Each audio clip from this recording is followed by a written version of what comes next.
Graças e louvores se deem a todo momento ao Santíssimo e Diviníssimo Sacramento. Irmão, irmã, hoje quinta-feira, dia de nós adorarmos o Senhor no Santíssimo Sacramento do altar. Jesus vivo, que deu a vida por nós, que ressuscitou e que nos alimenta para a vida eterna. E nós estamos continuando, vivenciando a Semana Nacional da Família, que tem como tema a alegria do amor na família. E justamente, aonde existe amor, existe alegria. E a nossa família é esta escola do amor, é a escola da alegria. Por isso devemos sempre valorizá-la e por isso devemos também nos espelharmos sempre na Sagrada Família de Nazaré. Sagrada Família de Nazaré, a minha família, vossa é. Nós queremos então iniciar esse nosso encontro em nome do Pai, do Filho e do Espírito Santo. Amém. Irmãos, vamos pegar o Evangelho do dia de hoje, que está em Mateus, no capítulo 18, os versículos de 21 até o capítulo 9, versículo 2. O Senhor esteja convosco, Ele está no meio de nós. Proclamação do Evangelho de Jesus Cristo, segundo São Mateus. Glória a vós, Senhor. Então Pedro aproximou-se de Jesus e disse-lhe: Senhor, quantas vezes devo perdoar a meu irmão quando ele pecar contra mim? Até 7 vezes? Respondeu Jesus: Não te digo até 7 vezes, mas até 70 vezes 7.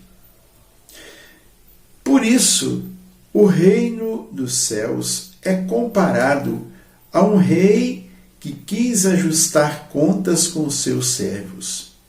Quando começou a ajustá-las, trouxeram-lhe um que lhe devia 10.000 talentos. Como ele não tinha com que pagar, seu senhor ordenou que fosse vendido ele, sua mulher, seus filhos e todos os seus bens para pagar a dívida. Este servo então prostrou-se por terra diante dele e suplicava-lhe: Dá-me um prazo e eu te pagarei tudo. Cheio de compaixão, o Senhor o deixou ir embora e perdoou-lhe a dívida. Apenas saiu dali, encontrou um dos seus companheiros de trabalho que se lhe devia 100 denários. Agarrou-o na garganta e quase o estrangulou, dizendo: Paga o que me deves.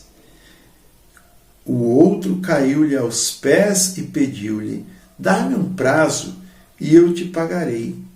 Mas, sem nada querer ouvir, este homem o fez lançar na prisão até que tivesse pago sua dívida. Vendo isto, os outros servos, profundamente tristes, vieram contar a seu senhor o que se tinha passado. Então o senhor o chamou e lhe disse: Servo mau, eu te perdoei toda a dívida porque me suplicaste. Não devias também tu compadecer-te de teu companheiro de serviço, como eu tive piedade de ti? E o Senhor, encolerizado, entregou-o aos algozes até que pagasse toda a sua dívida.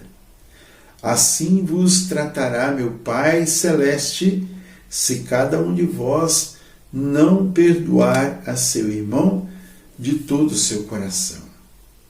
Após estes discursos, Jesus deixou a Galileia e veio para a Judéia, além do Jordão. Uma grande multidão o seguiu e ele curou seus doentes. Palavra da salvação. Glória a vós, Senhor. Irmãos e irmãs, primeira coisa que nós podemos refletir neste evangelho que nós acabamos de ouvir. Aquela pergunta de Jesus. Aquela pergunta que os discípulos fizeram a Jesus. Pedro, se aproximou de Jesus e disse: Senhor, quantas vezes eu devo perdoar?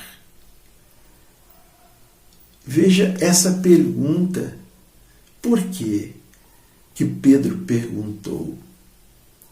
Porque os judeus, eles tinham um costume e as pessoas perdoavam até 3 vezes. Quando alguém errava, quando alguém cometia alguma situação contra a pessoa, ela até 3 vezes ela perdoava. Daí para frente não tinha perdão. E aqui, como Jesus ensinava a amar, como Jesus trouxe uma doutrina nova, que foi tomando conta dos corações, especialmente daqueles que estavam perto, eles que estavam ali, que às vezes não conseguiam entender aquilo que Jesus falava, porque era muito diferente daquilo que eles viveram a vida inteira. Então Pedro perguntou: Mestre, quantas vezes nós devemos perdoar? E Jesus disse para ele, e Pedro mesmo perguntou: quantas vezes devo perdoar? Até 7 vezes? Quer dizer, Pedro foi generoso ali. Dobrou o tanto que era a cultura deles, que era 3, ele ofereceu, ele disse 7. Dobrou e mais 1. Jesus disse para ele: Pedro, eu não te digo que você deve perdoar 7 vezes, mas 70 vezes 7. 70 vezes 7 multiplicado aritmeticamente daria 490, 490 vezes. Mas também não significa somente isso. É um número alegórico, um número simbólico, que quer dizer perdoar sempre. E aqui nós podemos então trazer para o momento que nós estamos vivendo nessa semana na nossa igreja, que celebra a Semana Nacional da Família. O perdão, ele deve estar ali de uma forma predominante dentro das nossas casas. Porque quantas vezes aqueles que convivem, aqueles que estão juntos, que ficam juntos mais tempo, eles têm mais chance de terem atritos, Quando você está distante, você não discute, você não briga, Mas quando você está perto, quanto mais perto, mais atrito vai provocando. E aí é que entra as 490 vezes. Perdoar sempre. Nós não estamos mais lá naquele tempo antes de Jesus, irmãos, que nós perdoávamos até 3 vezes, depois lavávamos as mãos. Ou sentamos o sarrafo, Não. Nós estamos vivendo no tempo de Jesus, no tempo da graça. Perdoar sempre. E é isso que deve estar dentro das nossas casas. O perdão. Marido perdoar a esposa perdoar o seu marido. os filhos perdoarem seus pais, os pais perdoarem seus filhos. Todos nós temos defeito, todos nós temos qualidade. Por isso, esse convívio deve ser cada dia mais crescido na graça de Deus. Falando aqui agora, me lembro quando eu falava de atrito, né? Muitas vezes as peças, né, das máquinas, dos carros, das máquinas, elas, com o passar do tempo, elas vão provocando atrito, vão se desgastando, muitas vezes se quebram. Mas isso acontece quando não são lubrificadas, com graxa, com óleo, né? Assim, no nosso relacionamento familiar, é preciso ter essa lubrificação, que é a graça de Deus. A família só não é nada, não consegue nada, mas com Deus ela dura para sempre. E assim, a presença de Deus deve estar de forma perene nas nossas vidas. E veja quão importante esta parábola que Jesus fala, né, parábola do servo cruel, aquele servo que ali devia uma fortuna para o seu senhor.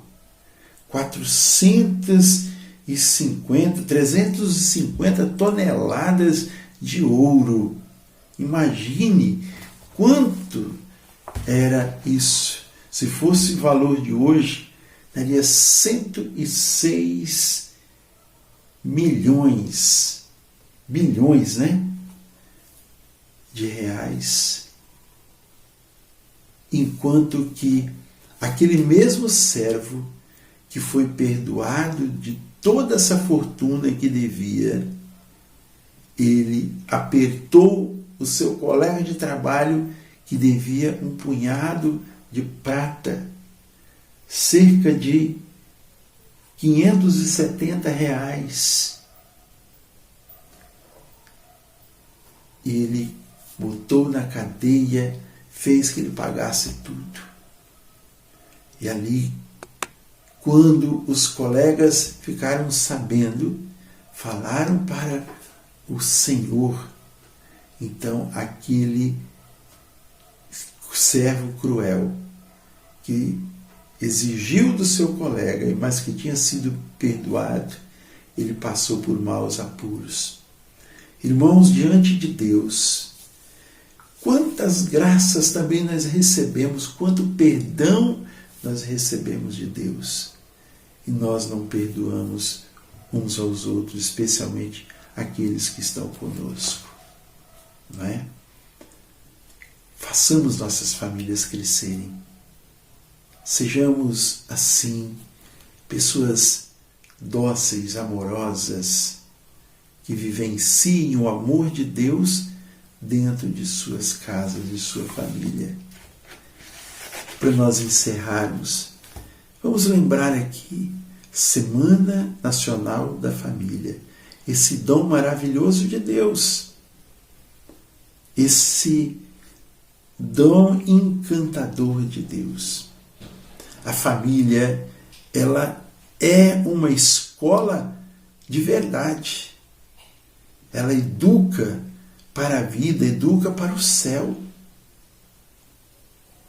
Nós não podemos, irmãos, a família nunca deve transferir o dever ou a responsabilidade da educação humana, religiosa dos seus filhos, nunca deve transferir para outrem, para os professores, para os líderes religiosos, nem mesmo para os catequistas, os pais. A família é esta escola que ensina com a vida, não com letras, não é? Não com livros, mas com a própria vida.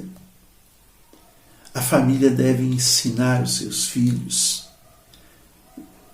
não a saberem das coisas, mas ou como fazê-las, mas deve ensinar os filhos a serem pessoas do bem, que amam e se entregam por amor. A família é a primeira escola dos valores humanos. O bom uso, ela deve ensinar o bom uso da liberdade, respeitar a liberdade dos outros. A educação sexual também é a família que deve ensinar, não são os professores,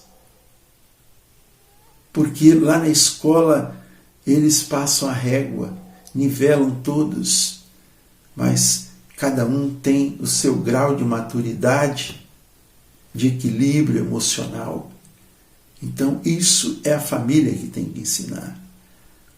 A família também é encarregada de transmitir a fé, de serem os mestres da fé para os seus filhos. A família deve ensinar aos filhos a terem a capacidade de esperar a hora certa para tudo, para fazer as coisas, para agir, para calar e falar. É a família que deve ensinar. Aproveitemos esses dias, aproveitemos essa semana, vamos viver mais em família, vamos amar nossa família, vamos buscar a cada dia esse conhecimento para que nós sejamos formados no nosso coração para uma vida bem melhor, uma vida em família. Vamos fazer a oração à Sagrada Família, que está neste documento do Papa Francisco, Amoris Laetitia. Oração à Sagrada Família. Jesus, Maria e José, em vós contemplamos o esplendor do verdadeiro amor. Confiantes a vós, nos consagramos. Sagrada Família de Nazaré, tornai também a nossa família lugar de comunhão e cenáculo de oração. Autênticas escolas do Evangelho e pequenas igrejas domésticas. Sagrada Família de Nazaré, que nunca mais haja nas famílias episódios de violência, de fechamento e divisão. E quem tiver sido ferido ou escandalizado, seja rapidamente consolado e curado. Sagrada Família de Nazaré, fazei que todos nos tornemos conscientes do caráter sagrado e inviolável da família, da sua beleza no projeto de Deus. Jesus, Maria e José, ouvi-nos, acolhei a nossa súplica. Amém. Louvado seja o nosso Senhor Jesus Cristo, para sempre seja louvado. Salve as famílias, viva Jesus, Maria e José.